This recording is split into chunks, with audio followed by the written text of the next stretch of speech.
Gagawa tayo ng Mickey. Ipapakita ko sa inyo paano ako gumagawa ng Mickey noodles. Like Ilocano Mickey noodles. Ipapakita ko sa inyo. So, maglagay tayo ng flour, all-purpose flour. 1/4 ang ilalagay natin. Tapos, ngayon maglalagay tayo ng water. 1 cup muna.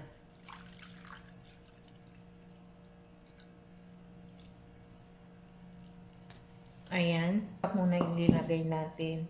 Tapos haluin.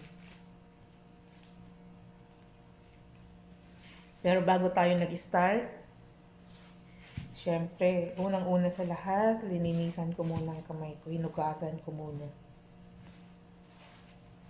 Ayan. So, kailangan pa ng maglagay ulit tayo ng half. Nagdagdag ako ng half. Unti-unti lang natin yung pagdagdag ng hanggang mabuo natin siya. Na-miss ko na ang Mickey Ilocano. Lagyan natin ng konting flour para mag-ano lang, konti lang yan. So, ang nailagay ko lang na tubig ay 1 cup and 3/4. 1 and 3/4 cups. Minsan, dalawang nailalagay ko. 2 cup. Kaya, ang advice ko, pag gumawa kayo nito, is 1 cup muna ilagay yung water sa 4 cups ng all-purpose flour. Then, unti-untiin yung ilagay, yung hanggang sa ganito na. Wait for a moment. After 30 minutes, okay na siya. Next na procedure natin is ganito. Panoorin nyo, guys, para... Tapos maglagay din tayo, may plastic cover na to, dinagyan ko, para dito tayo mag...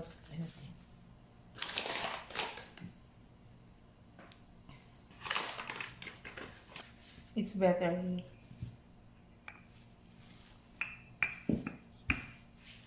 Nakikita niya ginagawa ko. Ganitang gawin.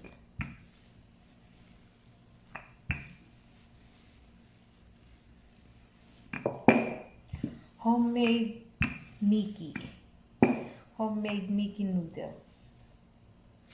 This is the traditional way of making Mickey noodles. Wala akong ginagawa, just flour and water.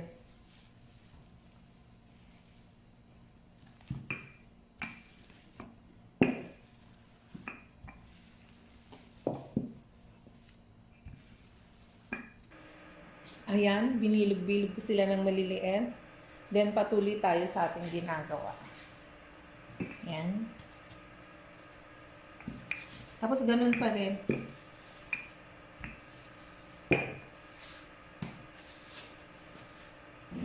So, from time to time, maglagay tayo ng flour.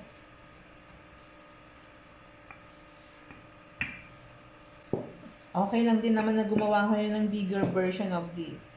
Ayan. Okay na siya. Patuloy lang tayo sa ginagawa natin hanggang matapos. Crave ka talaga, walang makakahadlang, gagawa at makakagawa ka. Kasi unang-una, hindi naman mahal ang ingredients nito. Just water and flour. You can do it.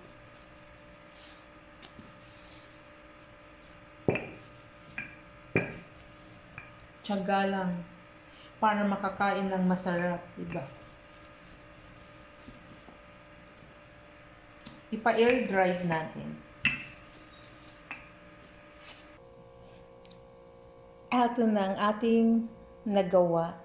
Ayan. Ay, may isang natira.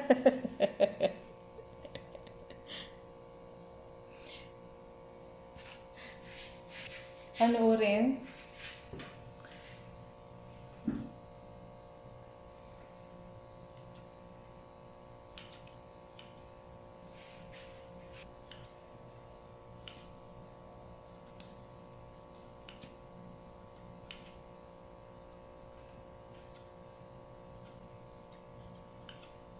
Pero para mas madali, ikat nyo sa gitna.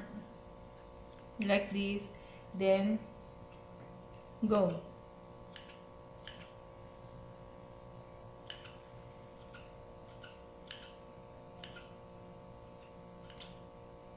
Matrabaho ba guys? Pero kung gusto natin kumain ng namimiss natin,